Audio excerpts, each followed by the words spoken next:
It's Wednesday night, and we're back to the subject of demons. And I'm trying to explain demons to you in the whole context of Scripture from one end of the Bible to the other. Demons are self. There's no such thing as demons. If you believe in demons, you must believe in genies, fairies. You must believe in guardian angels, which a lot of people believe in that, which there's no such thing. You have to believe in all of these, like I said, fairies and genius and totem. Totem means kinfolk. The Jews said that demons were kindred, or their kinfolk that came down to live in their bodies. Now, what amazes me, if you go back 2,000 years, you move out of our society, you move over to a Mid-Eastern society, completely disassociated from the Caucasian peoples of Europe that migrated over into England and then finally brought a system of demons to America. And over the years, it has evolved through churches and through people's superstitions to come to mean something that it is not. In the first century, if you believed in demons, you were pagan yourself, but you didn't believe demons were necessarily something evil. They had good and bad demons, good and bad demons. It's not unlike when you see a cartoon and you have the little demon on the left side shoulder, and he's got horns and a tail and a pitchfork, and he's whispering something in Sylvester the cat's ear on this side, and got a little bitty angel over here with a halo, and that's the same thing as the demon since it's got a halo. And he's whispering good things, not to kill the mouse in this ear, you know. And it's amazing, cartoonists get it better and get it closer than Baptist preachers do. And I pick on Baptists because I was raised in a Baptist preacher's home. I was ordained a Baptist preacher, and they don't know anything about Baptist doctrine because the Baptists didn't used to believe what they believe today. Now, there's good and bad demons, and demon, you have to also believe that demon is the word daemon. You've got two words that's been translated out of the Greek text to our word devil. And you have to go and find out which one of these words it is. It's either daemon or diabolos. And each time we think of the word demon, it is this word daemon. And that word comes from the root dio, meaning to distribute fortunes. That's what it means. Now, the only problem with man is himself. It started in the garden with that tree. In the tree, I always draw it this way, like that. All right. Of course, Mr. Layard in Layard's Nineveh said that the Christmas tree was always worshipped, and Mr. Strong also said it was always worshipped starting in a spiral and just going up very sharply to a pointed cone. It was always worshipped in the form of a triangle. And Mr. Layard says, since these deities, this is the way the tree was worshipped, the scripture says in Jeremiah 10 that a platform was put on the bottom of it because it could not move itself. When you see those people carrying their gods around in the Far East and the Middle East, they carry them around because they can't walk. I read an article about about some of the people over there in India. They would rent an apartment for particular deities and go put the statue in an apartment. I'm sure it didn't have running water and all that kind of stuff. It's probably some little simple room. But they'd get a room for their deity and rent it for them. And Mr. Strong, under Ashtaroth, when you look up Ashtaroth, I know where these things are. You look up the A volume, look up Ashtaroth, and read all the way through it. He tells you that the female deity, or Venus, was always worshipped in the form, and she was an Ashtaroth. Ashtaroth is all the tree deities, or the female deities. The female deities. And it comes from Aster, A-S-T-E-R, which is the word star in the Greek. It comes from that. And Mr. Layard, in his Layard's Nineveh, 1849, you can buy that. You can order that. He said they always put a star on top because that it was deified in the stars. So When we're talking about demons, we're talking about Venus, we're talking about Hercules, and Hercules was a generic name, or Baal was a generic name for Hercules, and Venus was a generic name. Grove was a generic name for Venus, and all of these deities, all of these Greek and Roman god deities, it bothered me. Let me tell you how I discovered that Christmas was paganism. I was studying along for years through Old Testament. I studied when I was about 17 in 1956. I started reading Bible some, and I didn't know where to go and what to do, so I just started in the Old Testament, and I would read, and I keep running across the four judgments of God, the sword, the famine, and the pestilence. I noticed God would say that. Sometimes he'd say famine, pestilence, he would send upon Israel if they didn't keep his laws and went after other gods. And I would look at that, and I would say, And I kept noticing that he'd always come back and put the three together, sword, famine, pestilence, and sometimes he would say it in a different way. When you read Leviticus, the 26th chapter, he tells Israel, if you go after other gods, I will punish you 7 times for your sin. And 7 is the number of divine refinement. We know that. 7 is the number of divine refinement. And we talk about the 77s of Daniel, 70 times 7, or the 70 weeks of Daniel. And he says this 4 times. 4 times he says, I will punish you 7 times for your sin. Then each time he says it, he mentions the sword, the famine, the pestilence, and the beast. But he doesn't say necessarily sword, famine, pestilence, beast. Go back over and let me show you how you have to pay real close attention when you're reading the Bible. Go back over to Leviticus 26. You have to pay real close attention. I haven't even stopped and showed this to y'all. Maybe you picked it up while I was saying it, but he didn't say specifically sword, famine, pestilence, beast in a row and name it off like that. But he does say it. He does say it when in the context of Scripture. He'll say it in the context. He's talking about at the first of the chapter. The 26th chapter of Leviticus is a sister chapter to Deuteronomy, the 28th chapter. These chapters say basically the same thing with a little bit change in wording. He'll start off the chapter. You shall make no idols, nor graven image, neither rear up a standing image, neither shall you set up any image of stone in your hand to bow down to it, for I am the Lord your God. You shall keep my Sabbaths and reverence my sanctuary. I am the Lord. If you walk in my statutes and keep my commandments and do them, then I will give you rain in due season. The land shall yield her increase, and the trees of the field shall yield their fruit, and your threshing shall reach unto the vintage, and the vintage shall reach unto the sowing time, and you shall eat your bread to the full and dwell in your land safely. I'll give you plenty to eat if you're obedient to me. I'll give peace in the land, and you shall lie down, and none shall make you afraid, and I'll rid the evil beast out of the land. Now, evil beast does not mean evil lions and evil bears. Ra is the word evil. It means wicked. Well, bears are not evil because they want to eat you. You happen to be on their food chain. If you run up to Canada and you start hunting them and some grizzly comes out and starts eating you, he's not evil because of that. The evil beast was the lion, the bear, and the leopard. That was Babylon, Persia, Greece. And then the beast with iron teeth, that was Rome there in Daniel 7.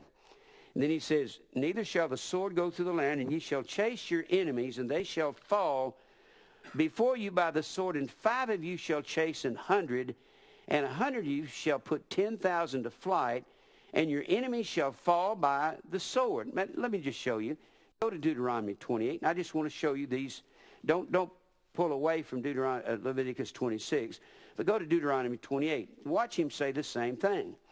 Says the same thing here. I'm not going to read all of both chapters, but he'll say here in Deuteronomy 28, verse 1, if thou shalt pass, it shall come to pass, if thou shalt hearken diligently unto the voice of the Lord thy God, to observe and do all of his commandments, which I command thee this day, that the Lord thy God will set thee on high above all the nations of the earth. And all these blessings shall come on thee and overtake thee if thou hearken unto the voice of the Lord thy God. Blessed shalt thou be in the city, blessed shalt thou be in the field, blessed shall be the fruit of the body, and the fruit of thy ground, and the fruit of thy cattle, the increase of thy kind, the flocks of thy sheep. Blessed shall be thy basket and thy store. Blessed shalt thou be when thou comest in. Blessed shalt thou be when thou goest out. The Lord shall cause thine enemies that rise up against thee to be smitten before thy face. They shall come out against thee one way and flee 7 ways. Sounds like Leviticus 28, doesn't it? Or 26, doesn't it? That's because it's a sister chapter. It's like the second witness, 2 witnesses, remember? 2 witnesses. It takes 2 witnesses to verify anything in Israel. Well, he goes on to say down in chapter 28, he says of Deuteronomy, it shall, in verse 15, it shall come to pass if thou wilt not hearken unto the voice of the Lord thy God, to observe to do all his commandments and his statutes, which I command thee this day, all these curses shall come upon thee. You'll be cursed in the city, in the field, your basket, your store, the fruit of your body, the fruit of the land, the increase of the kind, or the cattle, the flocks of sheep. You'll be cursed when you go out and you come in. And he says, cursing, vexation, rebuking, all these, all that thou settest thine hand to do, until thou be destroyed, until thou perish quickly. Now, I know the charismatics say God won't make you sick and won't hurt you. God said, I'll kill you. And because of the wickedness of thy doings, and he's not talking to pagans, he's talking to Israel, isn't he? So, will he hurt his people? Oh, severely. Whereby thou hast forsaken me, the Lord shall make the pestilence cleave unto thee, until he hath consumed thee from off the land. He said he'll bring pestilence. And he says, where thou goest to possess it, the Lord shall smite thee with consumption, with fever, and with inflammation, with extreme burning, with the sword. With the sword, there's the sword. With blasting, with mildew, and will pursue thee until thou perish. The heaven that is over thy hand shall be brass. It won't rain. There's famine, isn't it? See, it's thrown in various ways when you look. It's thrown in. These 4 judgments don't always say sword, famine, pestilence, beast, the way I said up here. It'll put it in such a way you have to look closely while you're reading. And the earth that is under thee shall be iron. He's saying, the heavens will be brass in the sense there will be no rain. It might as well be a brass heaven, and the earth might as well be made of iron. I was raised down in Texas, and you could go out my grandfather's farm out in West Texas, and man, when it went without rain for a long time, that clay would bake, and it'd be long, deep ruts, and boy, you could stomp on it, you couldn't break it. It was hard as a brick. And that's what he's talking about. He said, your ground won't grow anything. The Lord shall make the rain of thy land powder and dust. That's the only thing you'll get for rain. From heaven shall it come down upon thee until thou be destroyed. And the Lord shall cause thee to be smitten before thine enemies, and thou shalt go out one way against them and flee 7 ways before them, and shall be removed. Now, it doesn't say right there, beast. Well, what removes Israel to all the kingdoms of the earth? Babylon, Persia, Greece, and Rome, isn't it? And they rule them. So when it says remove there, it's talking about the beast. That's the 4th judgment. And he's interspersed all through here sword, famine, pestilence, hasn't he? He just kind of, it doesn't always put it in the order. I just spew it out real fast. Sword, famine, pestilence, beast, do it like that. Well, the Bible don't put it exactly that way. Go back over Leviticus 26. I want you to see this is the judgment of God upon Israel. And why did he do it? They went after Christmas. Went after self, didn't they? They went after the demon of self. You'll either crucify self or you will go after your own self. All right, now go back to Leviticus 26. And he says in verse 14, you need to put Deuteronomy 28:15, because Deuteronomy says, if thou wilt not hearken, and in Deuteronomy 28, and it says in Leviticus 26, if thou wilt not hearken in verse 14. Says in 28:15 of Deuteronomy. So just put Deuteronomy 28:15. You're going to go over Deuteronomy 28:15 and put Leviticus 26:14. Then he says, if thou wilt not hearken unto me and will not do all these commandments, and if thou shalt despise my judgments, if thou so abhor my judgments, so that ye will not do all the commandments, but that ye break my covenant, I will also do this unto you. I will even appoint over you terror, Now, this is God talking to Israel. You don't read these verses if you're charismatic or Pentecostal. Even a good Baptist don't read these. These are not really conducive to the doctrines of these churches. Especially the charismatics, that fool Benny Hinn says, God won't make anybody sick. He got on TV one night saying, I challenge anyone to show me anywhere in the Bible where God will make anybody sick. Hey, you knucklehead. Micah 6:13. God said to Israel, therefore will I make thee sick in smiting thee because of thy sins. How's that for God making somebody? He said, I challenge anybody to show me where God will make anybody sick. And there it is. Boom. Is that a fool? Oh, man. What an idiot. Of course, he's a lying thief and a vessel of wrath fitted to destruction. He's supposed to lie through his teeth, isn't he? That's what he's supposed to. And we're supposed to be angry at him for it. He says, I will also do this unto you. Verse 16, I will even appoint over you the terror, consumption, the burning ague, kalakoth, fever, inflammation, disease. Now, does that sound like sickness? Yeah. Q-A-D-D-A, C-H-A-T-H. Q-A-D-D-A. C-H-A-T-H. Disease, information. I think that's sickness, isn't it? See, you don't have to find some place where it says, I will make you sick, even though Micah 6:13 says that. He says right here, I'll send disease upon you and inflammation, and you'll have all kinds of fever, and that's all this definition is included in that word. So it doesn't have to say, I'll make you sick. If God says, I'll give you polio and cancer and you'll die, God doesn't have to say, I'll make you sick, does he? That is, death is what you call permanent sickness, isn't it? That shall consume the eyes and cause sorrow of heart, and you will sow your seed in vain, for your enemies shall eat it. What does that mean? Right before, or when a siege has come upon Israel, God says, I'll bring the sword, and the sword was their enemies coming in and cutting off all their avenues. And God said, I'll do this when you go after other gods. Well, they went after Baal in the grove. They went after Hercules and Venus. Baal and grove, Hercules. That's nothing but a generic name for Hercules. And Baal was a legitimate term. Baal was a legitimate term. It meant the Lord, or one who possesses, the Lord, or a possessor. That's what it meant. In grove was Venus, and that was the tree, and all the female deities were tree deities, and that goes back to the garden, where God says, thou shalt not. And what a man did, he fulfilled his own flesh or himself, or he distributed fortunes to himself. And the Bible says, John said, 1 John 2:16, all that's in the world, the lust of the flesh, the lust of the eye, and the pride of life, that's not of God, that's of the world. And that's what the gifts in the tree represent.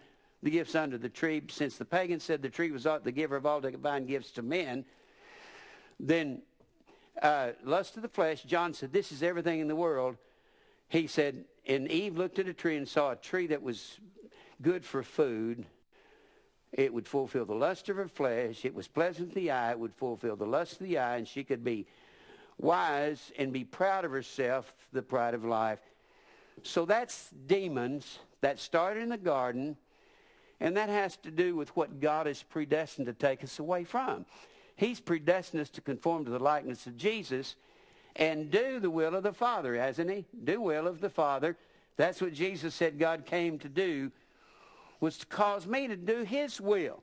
So we're predestined to be in the light and do the will of God. Whom he did foreknow, he also did predestinate to be conformed to the image of his Son. The word image, icon, means likeness. You know that. Well, let's go back over here.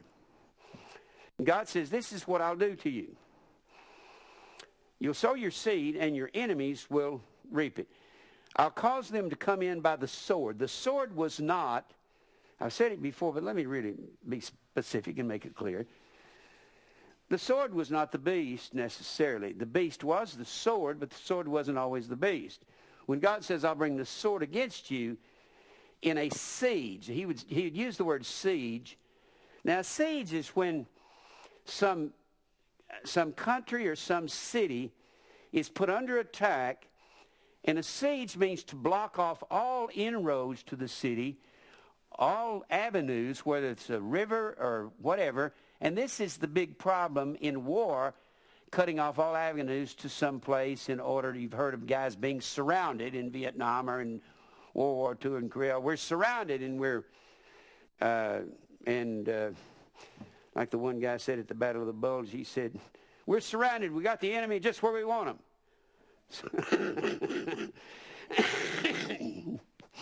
Of course, it was a bunch of Marines or something. They thought, we'll fight our way out, and I think they did, best I remember. All right. But they would cut off all avenues of food supplies. And when they cut off avenues of food supplies, when God tells Israel, I'll make you eat your children there in Jeremiah 19, he didn't mean you just say, oh, hey, let's kill one of our kids today and have it instead of a pig. He means what I'll do is I'll make you so hungry. You say, I wouldn't be that hungry after 30 days that I'd eat my own kids. How do you know how hungry you'd be? There's a movie out called Alive years ago, but I read the book before the movie came out. It's about this soccer team that crashed in the Andes in South America, and they were in the snow, and the bodies were frozen solid that died, and the guys would be so hungry they'd say, well, my friend would want me to take the meat off his bones so it would sustain me. And they said, you don't know what you'll do, what you haven't eaten in a month. You just think you won't do certain things. There's been all kinds of cannibalism through all kinds of societies, civilized societies that did not involve themselves in cannibalism. God says, I will cause you to eat your own flesh. You eat your children. Well, he's talking about when he brings the sword or the siege and he cuts off all avenues and they're sitting there with no food. Well, that's why the Bible says they'll sell a dove's dung for so many pieces of silver and an ass's head for 20 pieces of silver. And the ass was one of the filthiest of animals. That was certainly not on their eating diet. And they said they'd be eating the dove's dung and ass's heads. And some men would eat their own dung and drink their own urine. That's what God said, I'll make you do if you go after these other gods. Well, there's a verse over in Ecclesiastes. We're talking about Christmas and Christ's Mass and how all this goes together. Well, the Mass is eating human flesh. Eating human flesh. And that's when and you know, I've had Roman Catholics call me in Hendersonville say, our priests don't teach that we eat human flesh. Well, your priest is not doing you right. How many people, you knew you were eating human flesh, didn't you? Supposed to be anyway. When you were Roman Catholic, you didn't know that? Did you know that was supposed to be the body of Christ? Yeah. Yeah, it was not just a literal body of Christ. Yeah, well, you knew that. Did you know that? Hey, Kathleen, did you know that? No. She didn't know that, and she was a Catholic. I didn't consider it cannibalism. Yeah. Yeah, but the people who, did you know that? You knew it. She knew it. Yeah. She knew it. A lot of people know it, and some people don't know it. I had a young kid call me one time, and he's 17 years old, and said, my priest don't teach that. I said, it's in your catechism. Well, how do you know? I said, I bought your catechism down here at Books of Million. I got about 5 copies, different copies of it, and I read it. I know what you're supposed to be believing. And I said, maybe your priest is not telling you the truth, that you're supposed to be eating the literal body of Christ, and when they raise the Eucharist up, it turns into the literal body of Christ. And when you eat that, up until the Second Vatican Council in 1962, I believe it was, that they had a bloodless altar, and that you weren't allowed to drink until the Pope passes. God changes, you know, with the Pope. They figured out in 1962 you could actually drink the literal blood, but they said up to that point in the Eucharist was contained the entire body and blood of Christ. So when you ate that, you were eating the literal body and blood of Christ. That's in the Roman Catholic Catechism. But the priest always had his wine. Yeah, that was his personal. Well, I heard a converted Catholic priest say one time, he said the majority of Catholic priests were alcoholics because they drank in that stuff all day long. And we got a letter one time. This one fellow was running all of our cameras here at one time, got a letter from some Roman Catholic organization, wanted us to donate to a home for Catholic priests that were alcoholics, a bunch of priest drunkards, and it's just funny to me. Well, they're drinking that stuff all day long, and how many masses they have a day? 3, 4? Some in these big cities, 5. It depends on the size of the church. You go into some diocese in New York City, and the guy's there all day long, drinking wine all day long. What else is he going to be other than an alcoholic? When I used to drive truck over in Ohio, I used to deliver a seminary. I put stuff in the cooler. Yeah. It's full of wine. Really? Well, they didn't just drink wine for the church. They got to where they were drinking it all the time. And this one paper talked about how many thousands of Roman Catholic priests were alcoholics. Well, what else would they be drinking that stuff all day long? I know. Well, of course, that's okay if you're a Roman Catholic. But I want to read a verse to you out of, and when the Bible speaks of eating flesh, of course, we know that the priest of Baal, priest is the word kahan, Baal, and a priest of Baal was a kana, Baal, and later on shortened to cannibal, a devourer of human flesh. And that's what eating of the Mass is. And Christ's Mass is the festival of the Mass. All they did was drop one of the S's, Christ Mass, and pulled the two words together and pulled one of the S's off it and called it Christmas. And I don't know why these preachers who don't know any difference, why did it only occur to me? That occurred to me when I was 12 years old, sitting on my father's couch back in 1951, and we had a little TV about that big, about an 8-inch, and the thing was scrambling. We would watch everything because we never saw it. We never saw a movie in a house before, and we were very poor, but Daddy had to go out and buy a big box about this big, something like that, and had a little screen on it like that, and he would look at everything on there. I mean, like, golly, movie in a house. What just astounded us, you know. We watched the Indian head, the test pattern. You remember that? Any of y'all remember? That Indian head come over, we look at that. Golly, look at that. It's got this picture of this Indian head on TV. It's a test pattern, you know. It's so funny. And I used to watch the first Today Show with Dave Garroway and his monkey. Remember that? That was, Today goes back to, way back there. He started it. Yeah, that's right. Dave Garroway. And boy, was he boring. But I'd watch it if I was homesick from school. There's Dave Garroway. And, the point I'm getting at is if I could figure out at 12 years old watching the midnight mass, is this Christ's Mass? Did they just drop an S and pull the two words together? Why is it I could figure that out at 12 years old and no Baptist preacher in America can figure that out? It is Roman Catholic Mass. It's what it is. What do we have to do with Roman Catholicism? And the reason the Puritans call themselves Puritans, I keep saying this, is because when the Puritans came to America, they had, in 1642, Christmas was outlawed in England under Oliver Cromwell when he began to cause Parliament to rule instead of the king. The king became a figurehead. That's why the Queen of England is just a figurehead now. What rules England is Parliament and that prime minister, not the Queen. She's just there. They just give her all that money. Here you are, Queen. Here's billions of dollars. Now, hope you have fun. Now, we go back to Parliament and get back busy doing what we need to do. In case most of you didn't know, she don't have anything to do with ruling England.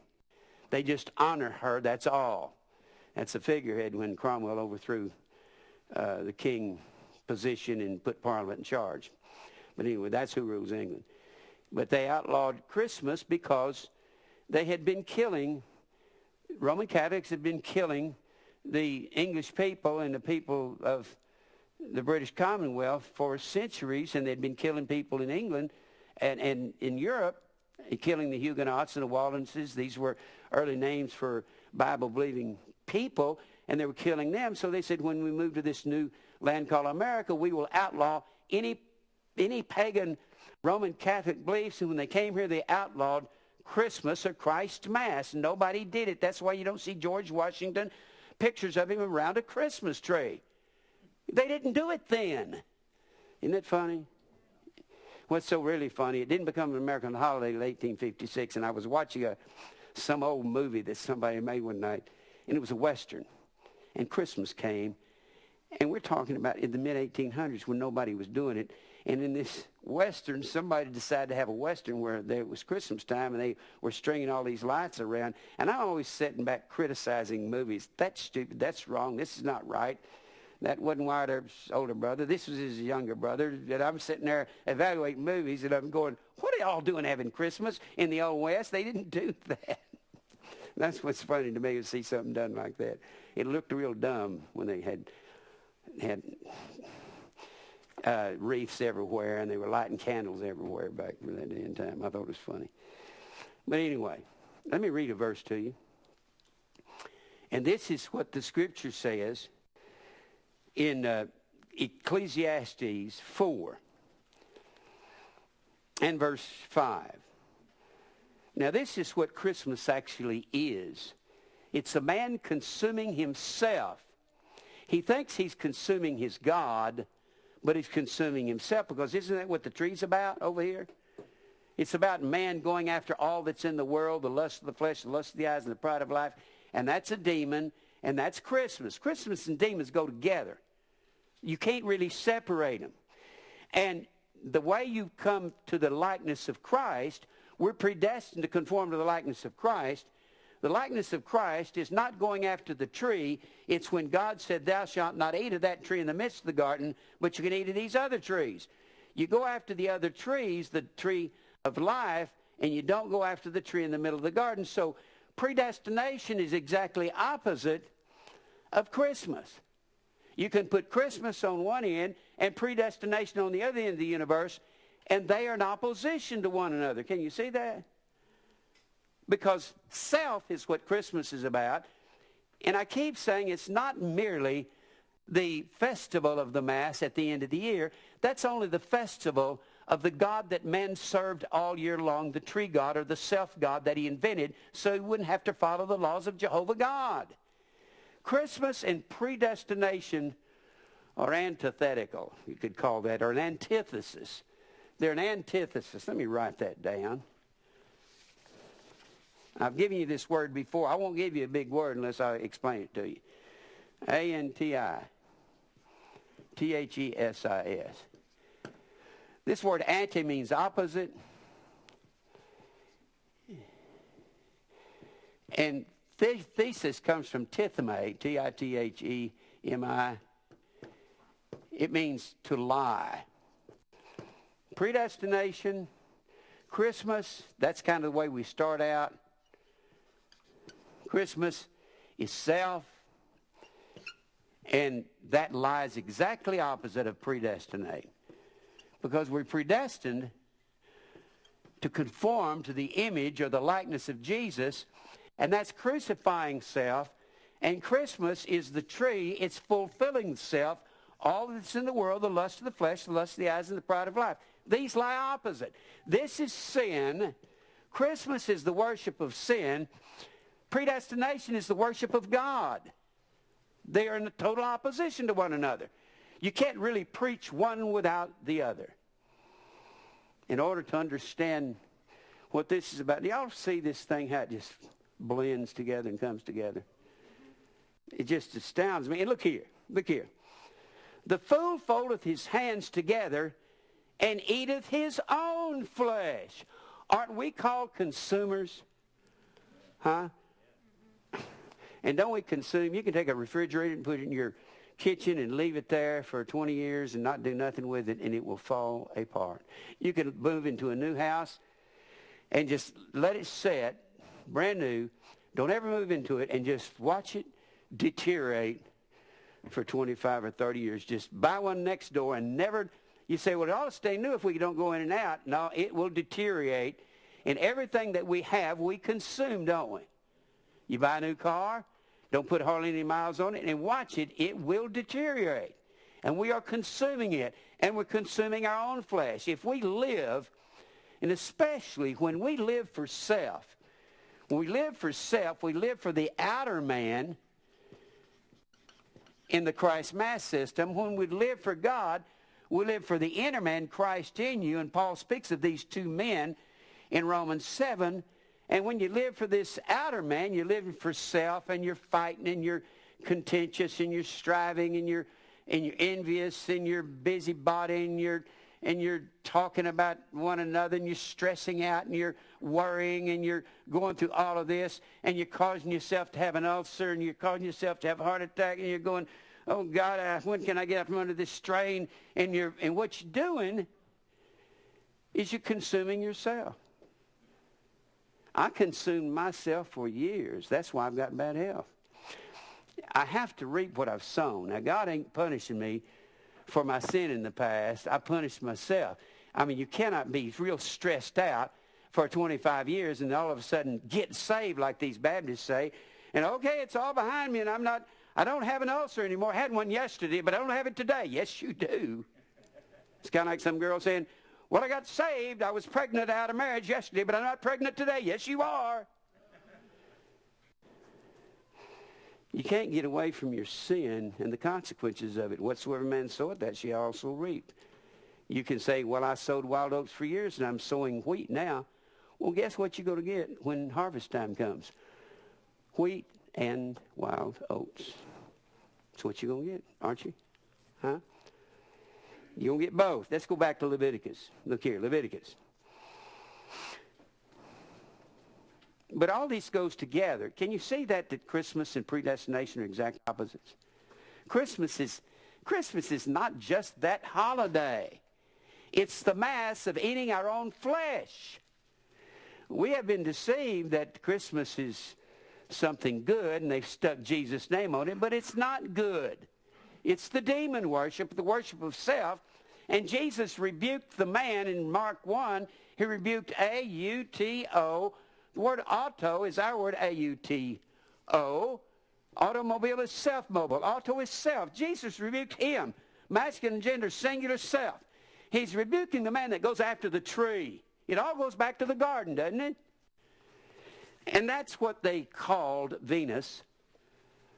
And that's what they called Aphrodite. And that's what they called, I'm trying to be as elementary as I can be.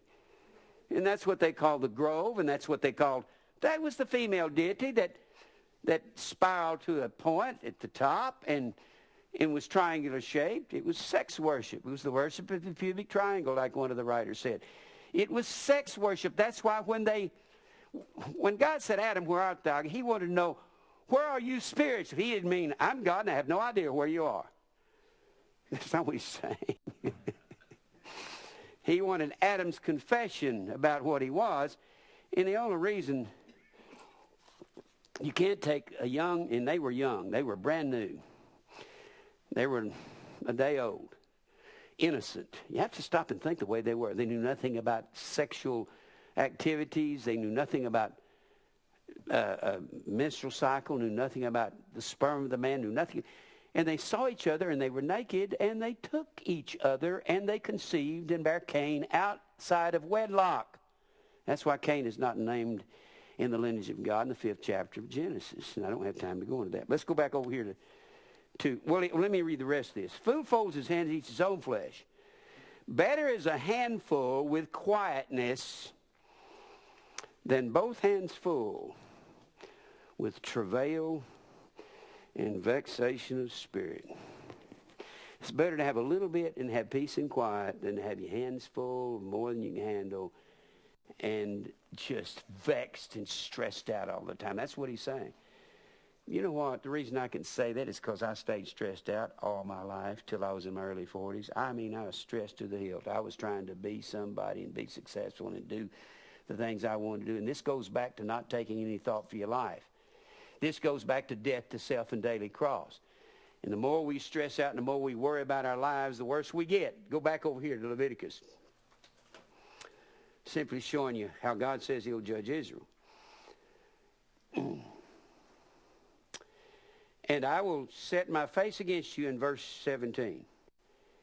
And ye shall be slain before your enemies, and they that hate you shall flee when none pursueth. Now, you'll be so frightened of your enemies. This is what will happen when you're disobedient to me. And if you will not yet at all for this hearken unto me, then I will punish you 7 times more for your sins. There you are, 1 time. 7. 7 is the number of refinement. 7 means, who was it told me I saw this on TV. Or somebody told me that somebody was in the Olympic Games, and they said,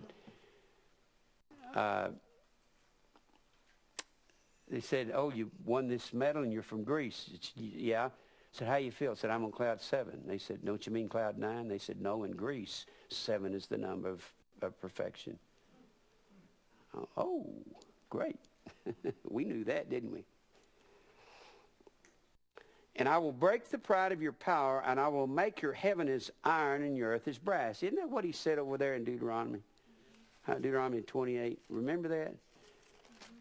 There in Deuteronomy 28 in verse 23. You can put 28, 23, Deuteronomy right there. So that means famine, doesn't it? Huh? It doesn't say famine, but that's what it means, right?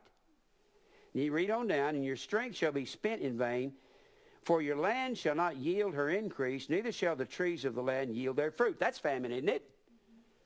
Famine. You can put famine right there. If you walk contrary unto me, and I will not hearken unto you, and will not hearken unto me, I will bring 7 times more plagues. I think that's pestilence, isn't it? Huh? Always pestilence goes with, pestilence or plagues go with famine. When you see the little bloated bellies of those babies over there in Africa, that goes along with you get all kinds of hookworms and trichinosis and all that, drinking that water. And I will also send wild beasts among you, which shall rob you of your children. Was this talking about, this reminds me of the 11th chapter of Isaiah. Wild beasts. Now what does that mean? Rob you of your children, destroy your cattle, and make you few in number, and your highways shall be desolate. It's not talking about literal beasts. There wasn't a plague of beasts. It's talking about Babylon, Persia, Greece, and Rome. Rob you of your children because I'll have them carried away captive 700 miles away into Babylon. Verse 23. That is pestilence. If you'll notice, that's pestilence and beast tied together, isn't it? In fact, when you back up to verse 18, he says, I'll punish you 7 times for your sin. Verse 17, I will set my face against you, and you shall be slain before your enemies. That's also the sword, isn't it? He's intermixing these all through here, the sword, the famine, pestilence. He doesn't say it one time. He mixes it. When you go into the next verse, if you will not be reformed by me for these things, but will walk contrary unto me, then will I also walk contrary unto you and punish you 7 times for your sins, and I will bring a sword upon you. There it is, just plain and straight. Sword, right?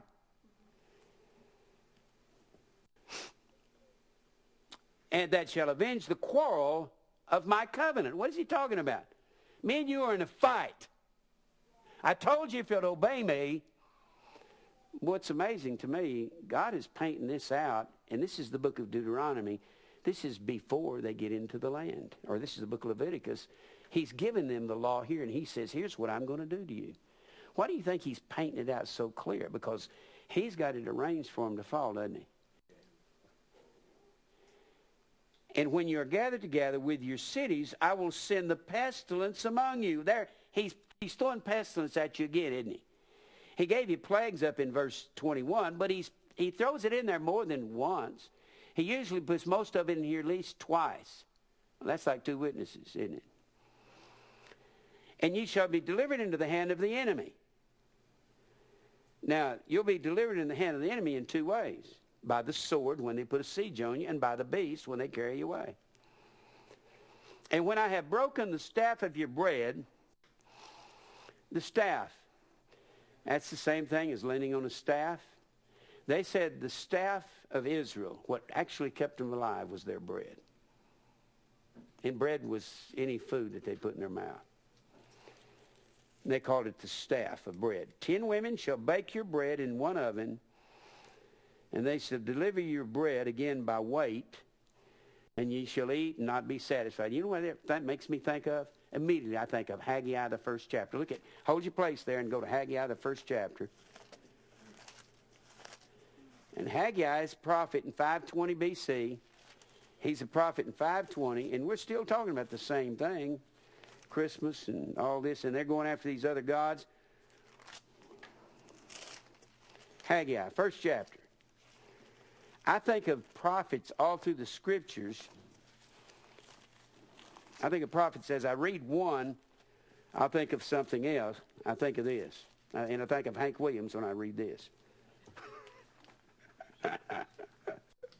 Hank Williams Sr.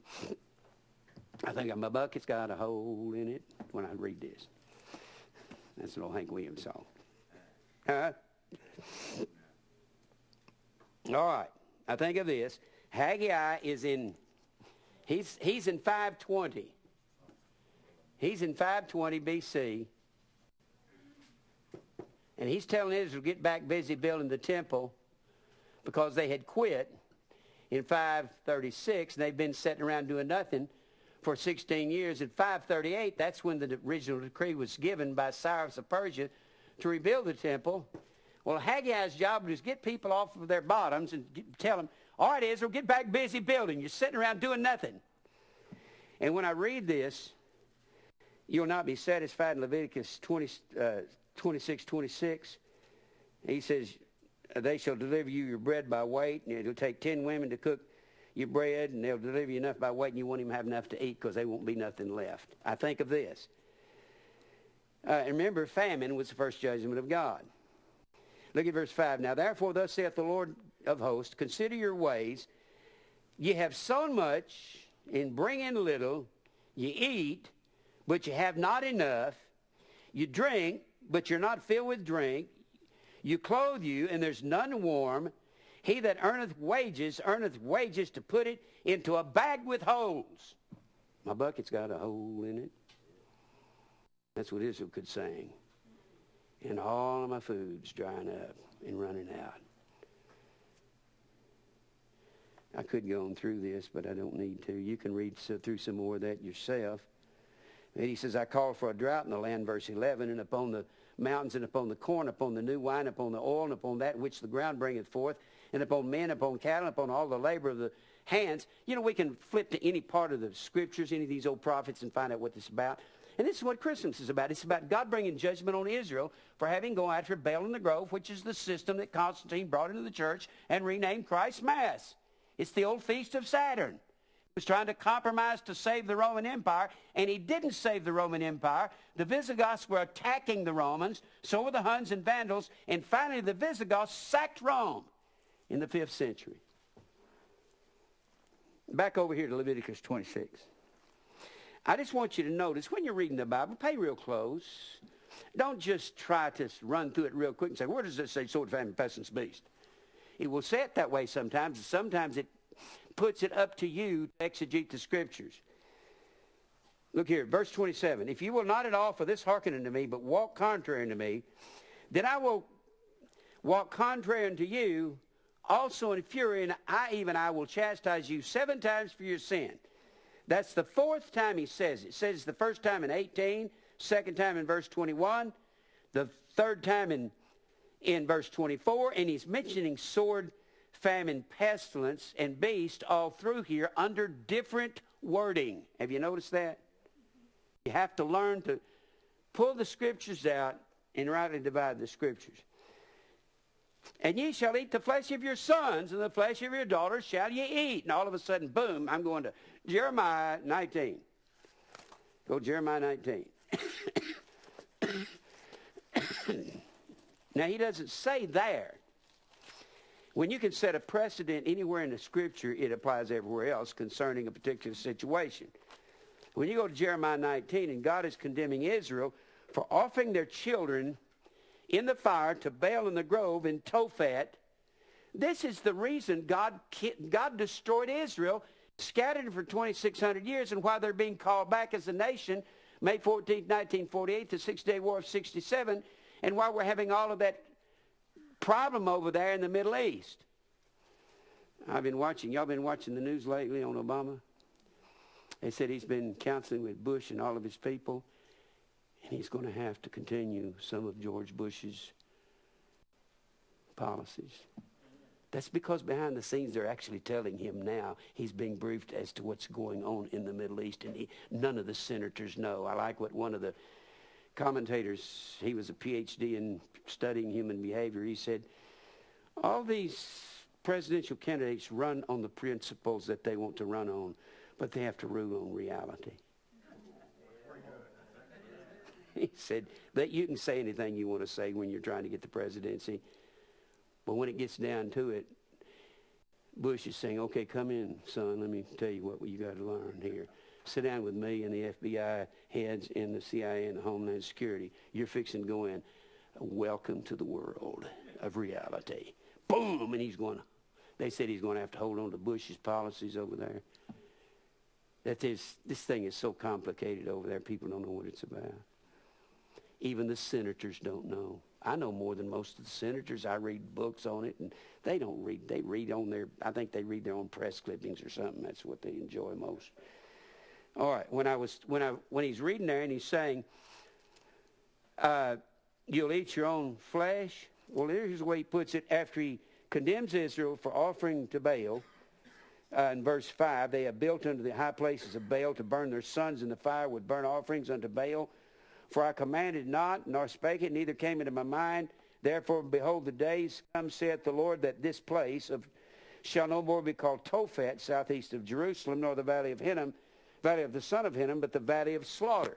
And I will make void the counsel of Judah and Jerusalem in this place, and will cause them to fall by the sword before their enemies, and by the hands of them that seek their lives. And their carcasses will I give to be meat for the fowls of the heaven and the beasts of the earth. He's talking about Israel. And I will make this city desolate and hissing. That means to make fun of or to laugh at or jeer at. Like, what have you done? Everyone that passeth thereby shall be astonished and hiss because of all the plagues thereof. And I will cause them to eat the flesh of their sons and the flesh of their daughters. Not just they will eat, I will cause them to eat. God says that will be me that causes it. I think cannibalism is a wicked thing, isn't it?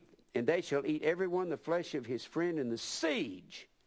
That's very important. While they're under a siege and in a straitness, while they're being all their food's blocked off, I'll cause them to eat their children. And that happened in the 6th chapter of 2 Kings. Went through that the other day. Wherewith their enemies and they shall seek their lives and shall straiten them. And let's go back over here to, don't want to get more in depth there. Go back to Leviticus 26. Verse 29, you shall eat the flesh of your sons and the flesh of your daughters shall you eat. If God was so sure that they wasn't going to do all this, why is he getting real definitive to them? Because he's going to cause this to happen. And I'll destroy your high places and cut down your images and cast your carcasses upon the carcasses of your idols. And my soul shall hate and detest and despise you. I will make your cities waste and bring your sanctuaries unto desolation. I will not smell the savor of your sweet odors.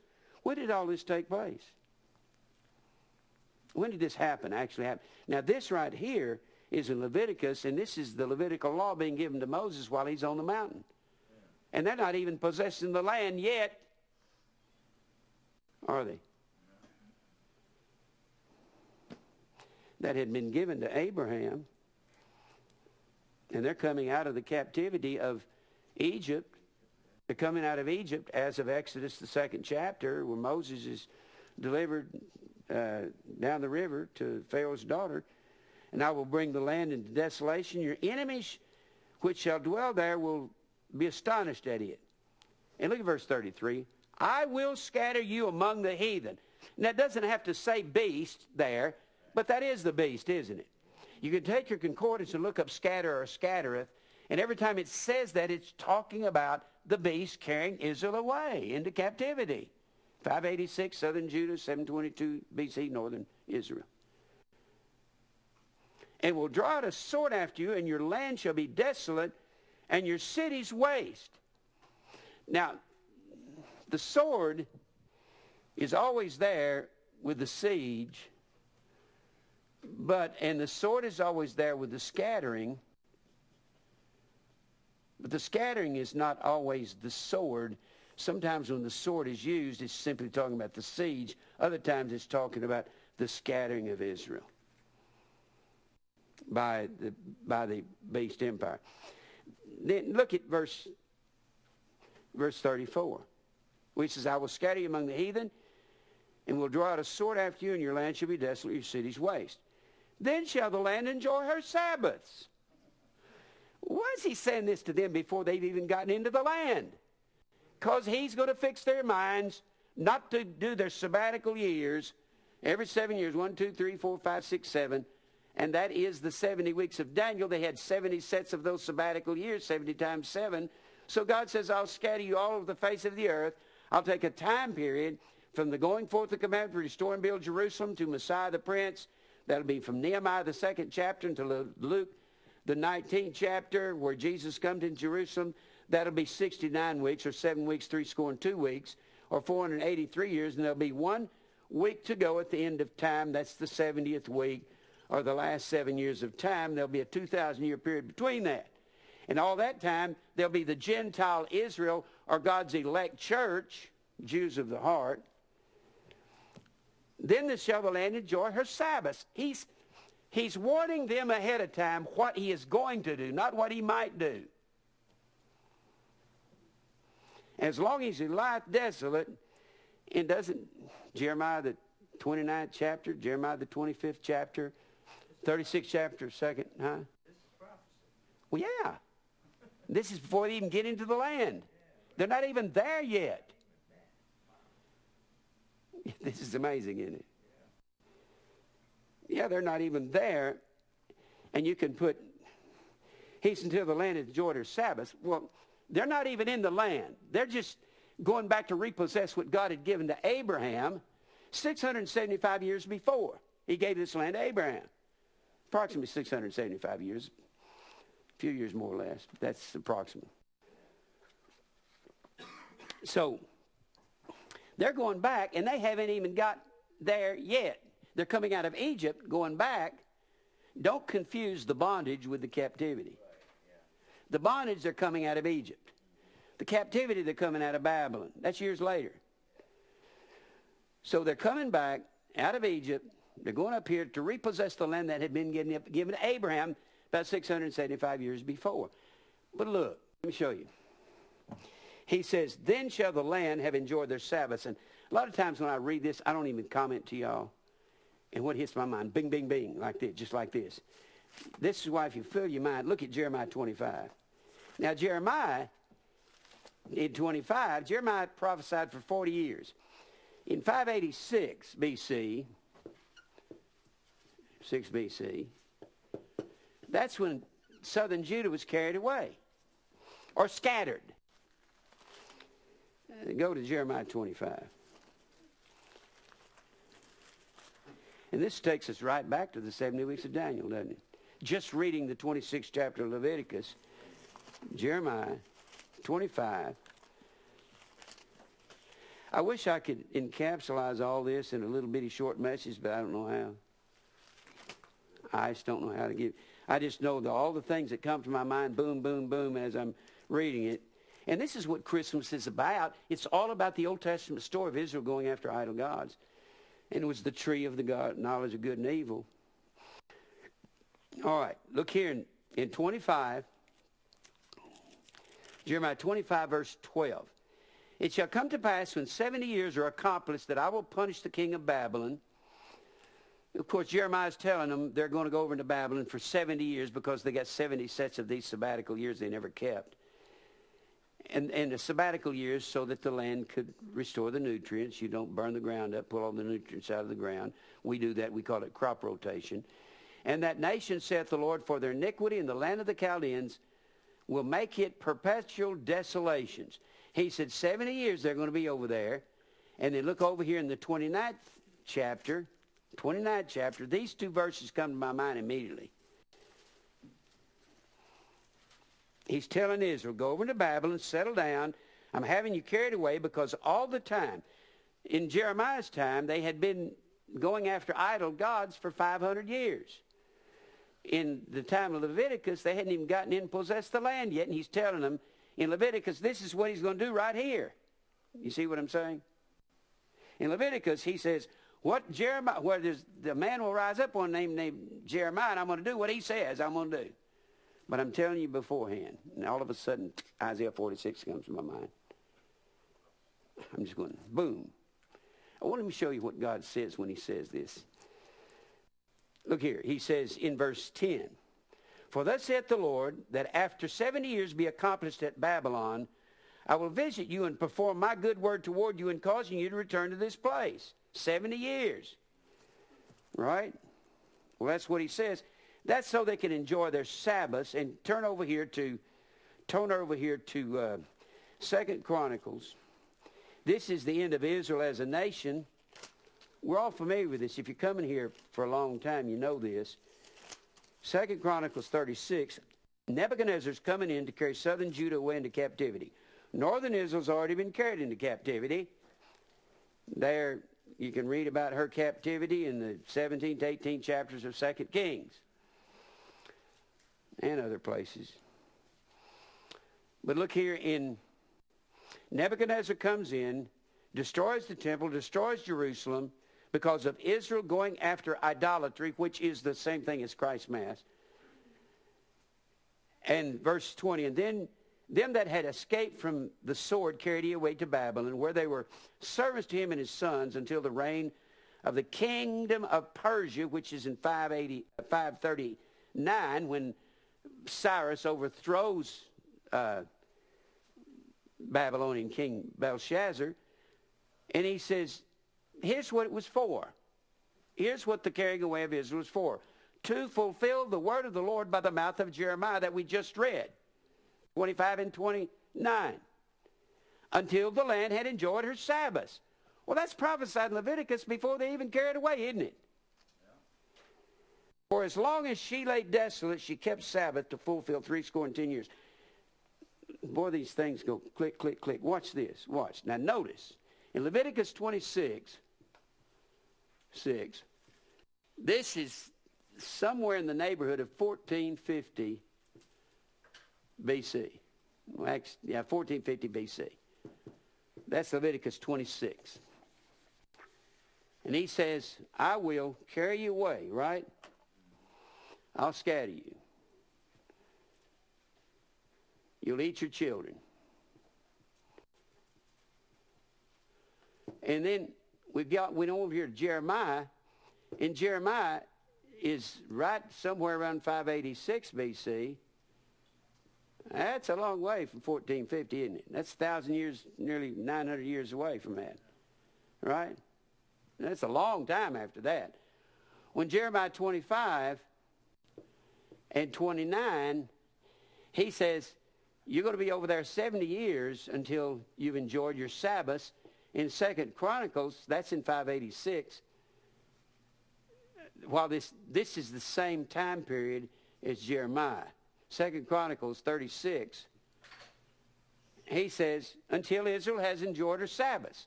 He said the same thing over here in Leviticus 26, didn't he? Let me show you what God says about this in Isaiah. Go over to Isaiah. Look here. I want you to watch this real close. I've been meaning to point this out to you from time to time, and I just never stop and do it. Okay, Isaiah. All right, let me see here. No, Isaiah 48.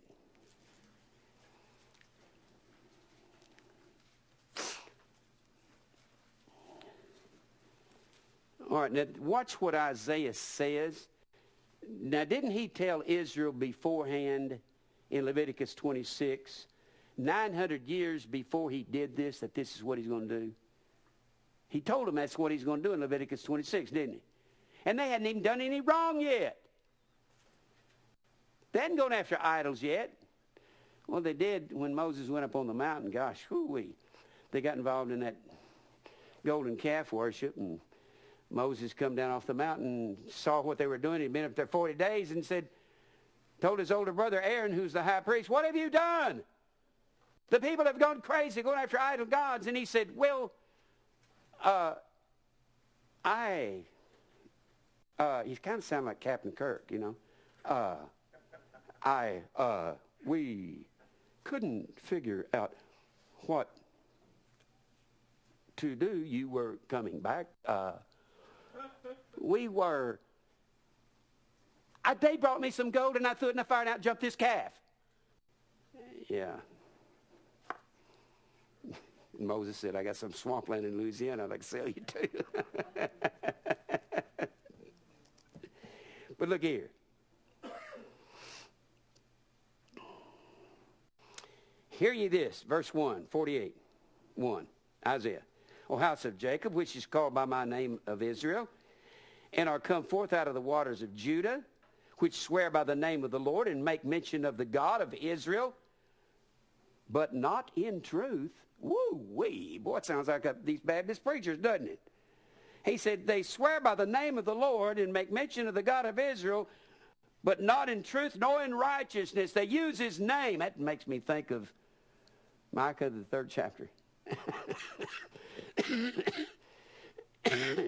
All of a sudden, they say, is not the Lord among us? No evil can come upon us. And God said, I'll destroy you. They talk in the name of the Lord. They talk a talk with no walking the walk. That's what he's saying. The Lord loves us. We can kill and offer to Baal and all this other stuff because we are God's people. We are Baptist. We are Pentecostals. God will send you to hell being a Pentecostal or Baptist if you don't repent. They call themselves of the holy city. They say they are of Jerusalem. They say they are of the church, heavenly Jerusalem, the church of the firstborn. And stay themselves upon the God of Israel. The Lord of hosts is his name. I have declared the former things from the beginning. I have declared what has already happened from the beginning. That's what the former things are. And they went forth out of my mouth, and I showed them. I did them suddenly, and they came to pass. But I knew that thou art obstinate, Israel, and thy neck is as an iron sinew, and you are stiff-necked, and thy brow brass. I have even from the beginning declared it unto thee. Well, he told them in Leviticus what he's going to do and what they were going to do. Before it came to pass, I showed it thee, lest you should say. Before it came to pass in Leviticus, I showed you in 1450 BC what's going to happen from 1096 BC until 586 BC, where you're going to be carried away into captivity. And I did it for one reason, so you can't say that your God did it. That's what he says, doesn't he? Mine idol, lest you should say, mine idol hath done all this. God said, I told you ahead of time what I was going to do in Leviticus. It amazes me. This is the system of fire and tree worship that God destroyed Israel for. It was called Christmas when it was brought in the church. Thou hast heard, see all this, and will ye not declare it? I have showed thee new things from this time, even hidden things, and thou didst not know them. Thou art created now, and not from the beginning, even before the day when thou heardest them not, lest thou shouldest say, behold, I knew them. Yea, thou heardest not. Don't tell me you knew what I was going to do. Don't tell me who I am. Don't talk back to me, God is saying. From that time that thine ear was not opened, for I knew that thou wouldest deal very treacherously. If their ear wasn't opened, Isaiah 50 says, you awaken my ear every morning to hear. So if God doesn't give a man an ear to hear, and he doesn't awaken it, the reason they don't have ears to hear is because God didn't give it to them, because they're not elect. And was called a transgressor from the womb. That's something. Let's go back over here. Oh, wait a minute. Yeah, that's what I want to show you. I want to show you something else, but I'll come back later. How much time do I have, Mike? Are y'all beginning to see? I'm trying to exegete Scripture better for you, let you see. So God said, I told you beforehand what I was going to do 1,400 years before Christ, so that 1,000 years before Christ, when you started getting involved in when Saul becomes your first king in 1096, and you're getting all involved in all this wickedness, and I have you scattered, and then somewhere down the road a man named Constantine rises up, and he's afraid of you losing all this power of his Roman Empire. He says, I'll mix Christianity and paganism, and I'll bring their feast of Saturn in, put it in the church. I'll bring this feast of Saturn that they offered sacrifices unto Baal and to the grove, and they have their tree god for this 7-day period, and I'll bring it in the church and rename it Christ Mass. Can y'all begin to learn to read your Bible and slow down? When I say I read slow and evaluate every word and sentence. It bothers me to read past a sentence that I don't understand what it said. Now, sometimes if it's so hard and I say, that's going to take me a while, I'll write it down on a piece of paper. I'll put me a big check mark there, and I'll put a place in my Bible, and I'll come back if it's going to be a long study. But I don't like to read on. Now, where was I? In 26th chapter of Leviticus. In verse 33, or in verse 34. Then shall the land enjoy her Sabbaths. Well, Zechariah, the first chapter, also says that there'll be 70 years, or 70 in Babylon, till they enjoy their Sabbaths.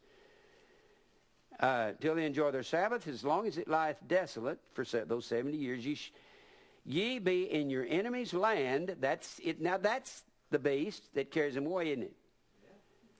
In your enemy's land, even then shall the land rest and enjoy her Sabbaths. As long as it lies desolate, it shall be at rest. Remember, too, while we're talking about this, when Israel goes after these idols, what are these idols called? Demons. Well, all of a sudden, boom, my mind goes to 1 Corinthians 10. 1 Corinthians 10, look here. It's the idols of the Gentiles, isn't it? That's what it is. 1 Corinthians 10. All this goes together. Notice how it ties together. My mind's thinking, it thinks in all these different directions. 10th chapter, verse 20. But I say that the things which the Gentiles sacrifice, they sacrifice unto devils, and the word is daemon, to demons. Well, they sacrifice to themselves, don't they? And they're eating their own flesh. And is America devouring their own flesh? Not only are you devouring your flesh, but you're devouring the flesh of your children, because what kind of altars? Israel, they said, Jeremiah said they had an altar on every street to these gods. The number of their streets, do we have them on every street that we've got? And remember, idolatry, idolatria, means to serve what you see. Are we putting in the eyes and ears of our children things that they shouldn't be looking at constantly? I'm not just talking about pornography. I'm talking about, how about, I got to have that car, I got to have that house. And you stress yourself and strap yourself, and you cuss and you rant and you're raving around your house all the time because you can't have what you want. And your kids are watching you stress out for it. And your kids won't do what you tell them, they'll do what you do. That's what they do, isn't it? I learned that a long time ago. If you set the example, they'll follow you. Your wife will do what you do. Your husband will do what you do. You're have to be the best example. So he says they sacrifice unto demons, not to God. So if the Gentiles do that, and you get back over here, in Leviticus, they're sacrificing unto gods, aren't they? What verse was I in? 35.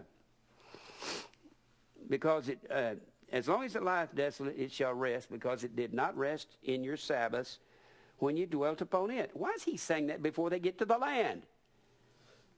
This is before they're there, before they even become a kingdom.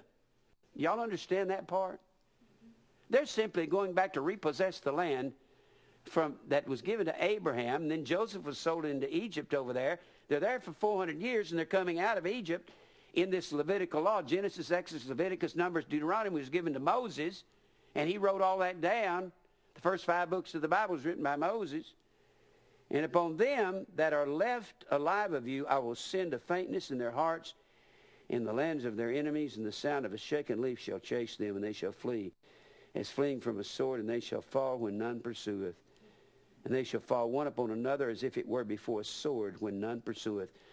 I'll make your enemies afraid of you when I bring you back and you follow me. And vice versa. And you strike fear in your hearts. And you know what that applies in our lives when we follow God's statutes and his commandments? I keep saying, the more of truth that you put in your heart and your mind, you're not afraid of people. I mean, when I go out in public, and I don't mean this in a boast, I've spent a lot of time studying the Bible, and I put a lot of meditation into it, thinking things over and analytically putting things together. When I go out in public, I'm not afraid of people. I'm talking about, they want to talk Bible. I know what I'm supposed to say, and I know when I'm supposed to stop. If they say something dumb, I say, you're dumb, and I'm walking away. Most people want to stay there and argue with them. I don't even want to do that. Because I realize if they say certain things, that they've got a hardness of heart. And they shall fall upon one another as it were before a sword when none pursueth. And yet ye shall have no power to stand before your enemies, and you will perish among the heathen, and the land of your enemies shall eat you up. Isn't that the beast carrying them away? And he told them they would do that to their enemies if they would follow him. And they that are left of you shall pine away in their iniquity in your enemies' lands. Boy, that reminds me of Lamentations. Boom! And that goes to my mind, hits my mind immediately. Lamentation, they were weeping and mourning and crying. It's one of the saddest books in all the Bible because they're carried away into captivity. When they carried them away captive, the Babylonians would tie men up, they would strip them naked, and they carried them 700 miles away to that land, approximately 700 miles. Carried them away, and it says they'd be languishing in that land. And when you read the book of Lamentations, Jeremiah's over here writing the book of Lamentations about Israel that's been carried away. And they're over there in the land. Can you picture marching into the land of Babylon? They speak Aramaic over there, which is a Hebrew dialect. They can't understand them. They don't have any furniture. They don't have any donkeys. They don't have no chairs. They have nothing. They're just taken there naked with their hands tied behind their back, and they're walking in, and they're dusty, and they're dirty, and they're worn, and they're tired. And some old Jewish guy finds a rock to sit down on, and he just breaks down, boo-hooing. Oh, God, we have no nation, no temple, no Jerusalem, no God, no worship. And he's just in tears. And the whole nation is over there lamenting. And Jeremiah writes the book of Lamentation concerning the immediate condition of Israel after they're carried away. And man, it is a sad book. I believe America's like that. I get weary and sad. Sometimes I get so sad. I got to weeping the other night. A fellow come up and said, well, you shouldn't get down, Jim Brown. I said, yes, I should. He didn't know. He was young. I said, yes, I should. Paul said I despaired of life. I was pressed out of measure. I said, if I don't get down this way, I'm not doing any good. My life is worthless.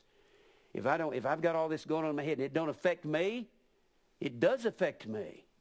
It just breaks me down sometimes. I'm thinking, God, how long, oh Lord? That's how the souls under the altar there right after the fourth seal was open. How long, oh Lord, are you going to wait till you stop all this? That's the way I feel constantly. Can you see here in this how you look at this? Do I have any time left? 18. I wrote a piece of paper here. I didn't write a piece of paper. I wrote some notes on the paper. What's wrong with Christmas? The name Christ Mass. It's the Roman Catholic Mass, you knuckleheaded Baptist. See, I remember the early 50s, the Baptists and the Catholics were deadly enemies. Did you know that? They were enemies. The Baptists considered them not Christians at all. Now everybody's holding hands. Tolerance? Is that what you call it? Political correctness? Fairness doctrine? But the Baptists, there was a Catholic church that was going in over across town. A guy told me back in the 40s. And the Baptists got a petition out across town and put a petition and got it trying to get people to sign it to keep this paganism out of their part of town over. This actually happened in the 40s. That's where the Baptists used to stand. Now they all hold hands together and, oh, we're going to heaven together. And the Catholics say you got to eat Jesus to go to heaven, but you have to be a Catholic to eat him. If you're not a Catholic and you don't eat Jesus, you're going to hell. And they're holding hands together. I'm going, what? That's what they believe about you Baptists. You're out there as naive as you can be. They don't believe you're going to heaven, not being a Catholic. Their doctrine says you're not, doesn't it? Doesn't it, Gerald? Yeah. It says you're not going to heaven being a Baptist or being a Pentecostal. You can't go with them. You've got to be, when Bill Clinton, he was somewhere when he was president, and they were in a Catholic church, and he went and partook of the Eucharist, and the Catholics went through the roof. He was a Southern Baptist. What is he doing here? You can't do that. I don't care if you are the President of the United States. And you have to be a Catholic to eat the Eucharist, eat the literal body and blood of Christ, and if you don't eat it, you have to go to hell. That's catch-22, isn't it? You can't eat it if you're not a Catholic. You have to convert to Catholicism to eat it. And that's eat flesh and drink blood. You know, Jesus said, my flesh is meat indeed, my blood is drink indeed, and the word indeed is alethesis. It means of truth. When you tell the truth, you eat flesh and drink blood, because that was an old ancient idiom that meant to partake in a slaughter, and we will partake in the slaughter when men kill us for telling the truth, and that's what I'm doing tonight, telling the truth. What's wrong with Christmas? It's Roman Catholicism. It's fire, sun, and tree or moon worship. Besides that, God commanded us not to do it in Leviticus 18 and 30 and Jeremiah 10, 1 through 4, didn't he? Therefore shall you keep mine ordinance that you commit not any one of these abominable customs. I am the Lord your God. Don't do it. People say, but we don't do it that way. God said, I don't care how you do it. Not only do I not want you to do it, I don't want you to know how these people served their gods. I don't even want you to know how they did it, so you won't be able to do it. Isn't that what he said in Deuteronomy 12? Look at that one more time, Deuteronomy 12. I read this. I believe I need to read it more than one time, because I love this. He really says it here.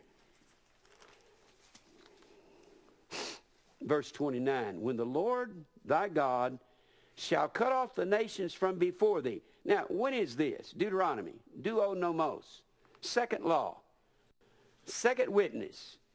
Deuteronomy is an addition to Genesis, Exodus, Leviticus, Numbers. This is an addition. It's the second law. It is the second witness in a Jewish court of law. God's repeating a lot of the things he said in Leviticus and in Exodus. When the Lord thy God shall cut off the nations that are before thee. When you go in to repossess the land from the Canaanites and the Perizzites and the Hittites and the Jebusites and all these ites, and you go in there to take the land from them, and God's going to cut off these nations, whither thou goest to possess them, and thou succeedest them. You succeeded the land, taken over the land, because I gave it to Abraham, your father, 650 years ago. And you dwell in the land. Take heed to thyself that thou be not snared by following these people. After that they be destroyed from before thee, that thou inquire not after their gods, saying, how did these nations serve their gods?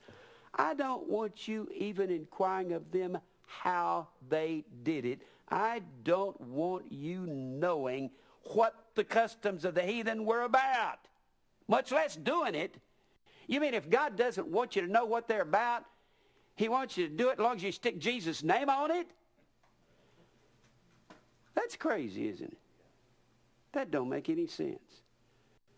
He said, I don't care how you do it. Next time one of your family says, but we don't do it that way, well, I'll just say, I want to ask you one thing. When you do the customs of the heathen, just how do you do heathen customs? Stick the word heathen every time you can in the sentence, okay? Just how do you keep heathen paganism customs? And get nasty about it. When somebody says, we don't do it that way, we put Jesus' name on it. Yeah.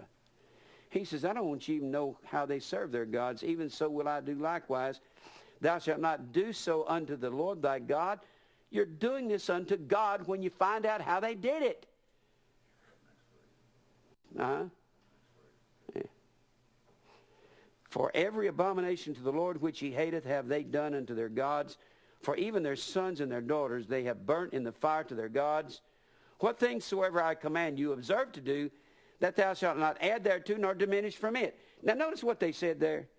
When he says, when the Lord thy God shall cut off the nations from before thee, whither thou goest to possess them, and when you go into the land, succeed them. What book do you have to go to where it shows that they succeeded the people in the land? Judges. This is a reference to when they go into the land, isn't it? Well, they go into the land in Judges. Look at Judges, the 2nd chapter. Look at Judges. So this is a reference before. He's telling them before. Remember Isaiah 48? I told you before so you wouldn't say your God did this. Look here. Now, when you're reading, he said, when you go in to possess the land, they go in to possess the land. When you're reading that in Deuteronomy, the 12th chapter, his reference is to Judges when they're going into the land to possess the land. In Joshua, they go in and out of the land fighting, and Joshua divides the land up into the various tribes where it's supposed to be. They said, remember what he said in verse 29 of chapter 12? When the Lord thy God shall cut off the nations from before thee, whither thou goest to possess this land. You're coming out of Egypt. You're going to be 40 years in the wilderness. When you go into the land, after 40 years in the wilderness, they enter the land in the book of Judges. God tells them, drive the people out. Don't go after their gods. How's the best way to go after their gods? Marry their sons and their daughters. And what's so amazing, you're not going to understand this unless you read what God says. Just look at verse 21. They're going in to possess the land.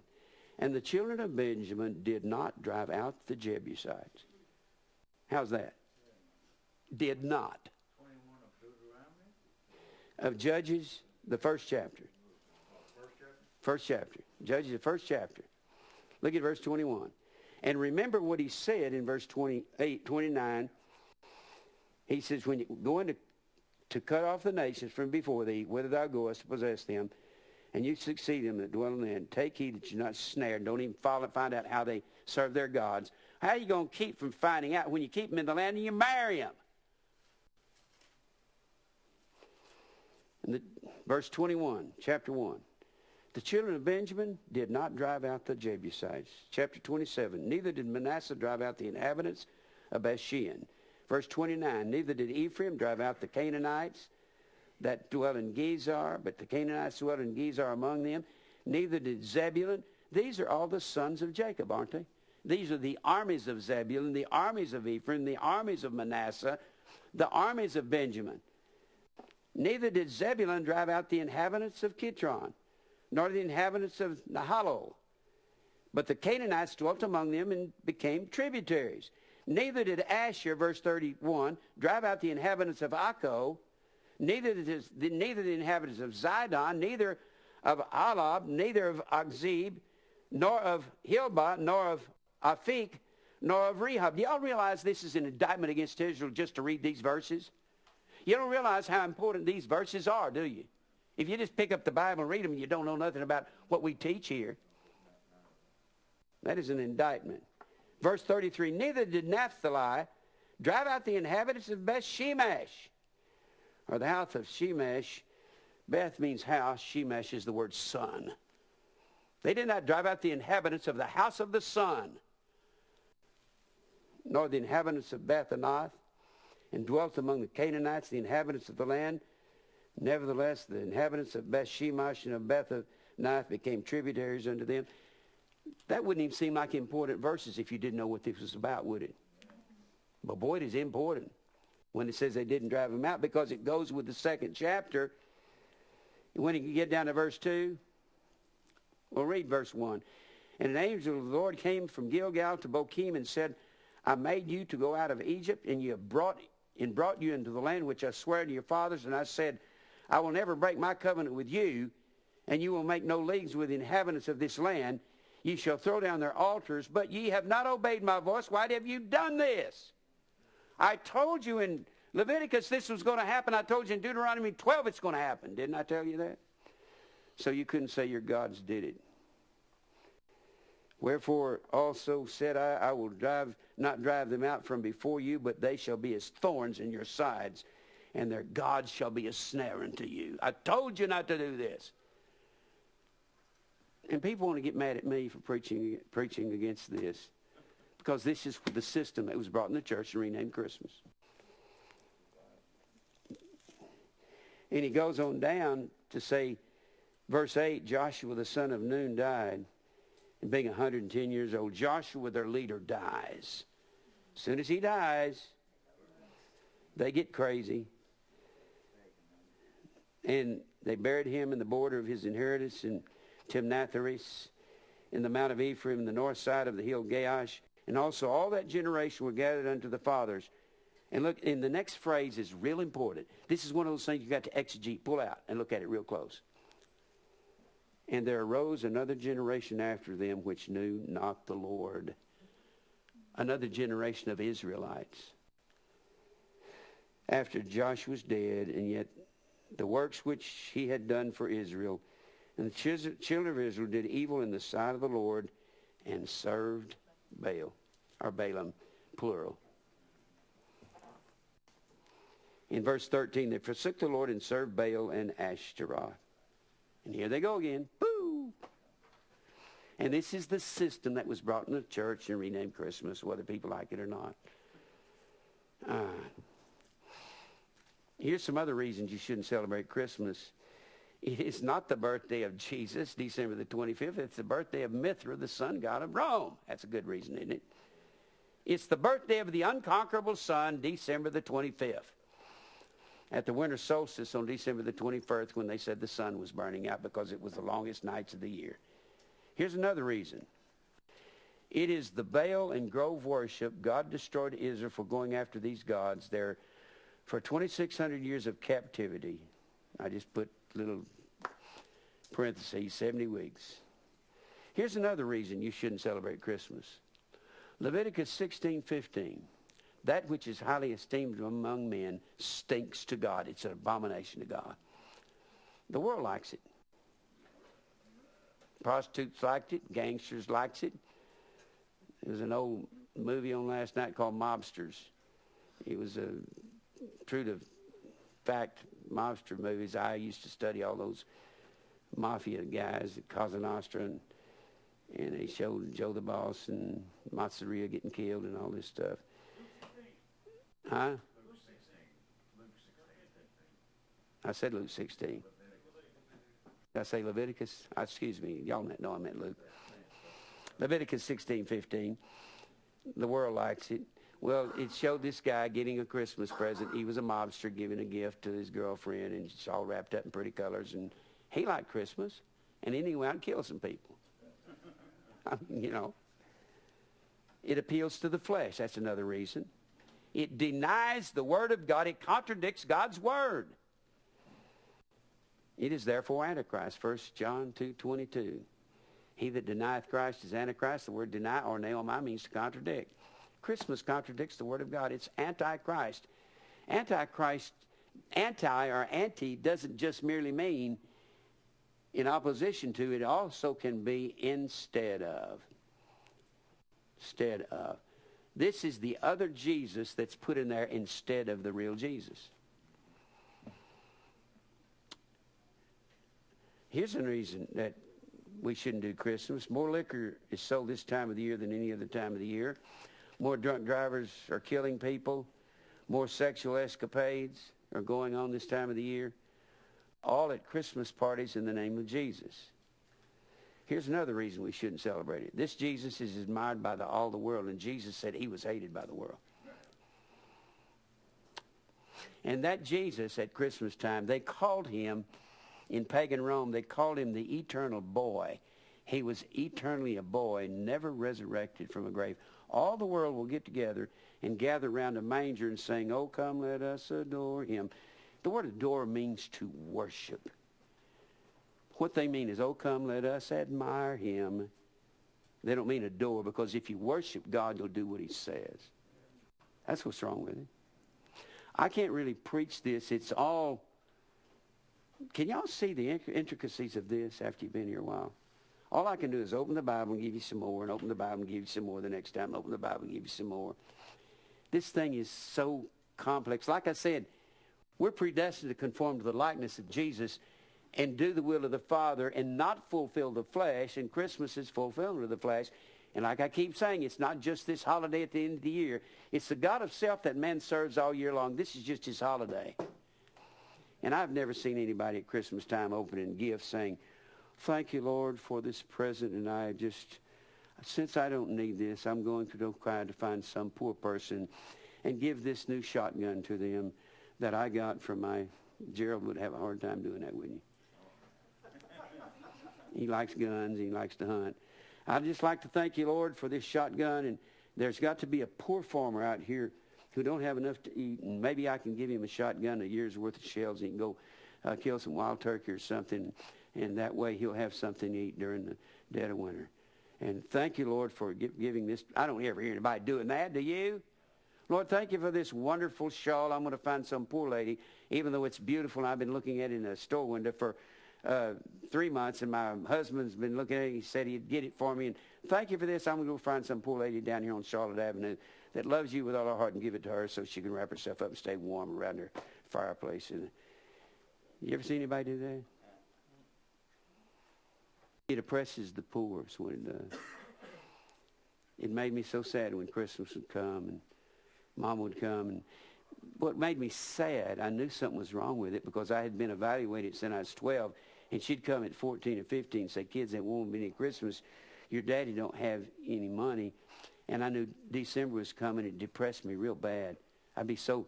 And I couldn't figure out how to put it together, because I was thinking, well, it's Roman Catholic, and we can't have anything to do with the rest of the world. And the people in the church are doing it. And I was just this dumb, skinny little kid, and I didn't know what to do about it. I was just being pulled back and forth. That's why I don't believe in oppressing little children or coming down on kids, and they don't have a chance in the world of knowing what's going on. I believe we need to take time for them, explain things to them. I'm out of time, ain't I? Yeah. I hope y'all can get this whole picture. All I'm doing is throwing... You know what I'm doing? I'm just going through and skimming. It's kind of like throwing a stone, a little sharp, thin stone across the top of water. It goes... That's all I know how to do is go... Here's some here. All this goes together. I hope you can begin to see this.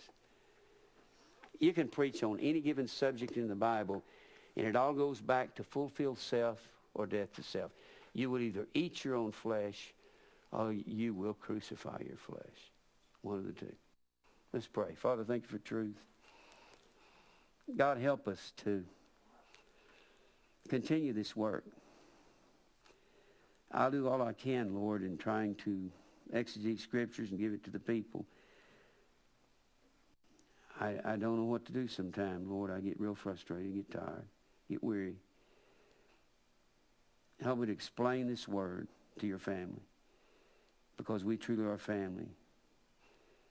You said our brothers and our sisters and our mother, those who do your will, do the will of our Father. Help us to stand together, and God will continue to praise you and glorify you for all things. Lead us to your elect through this TV ministry and open up many doors. I'll give you praise for all things in Christ's name, amen.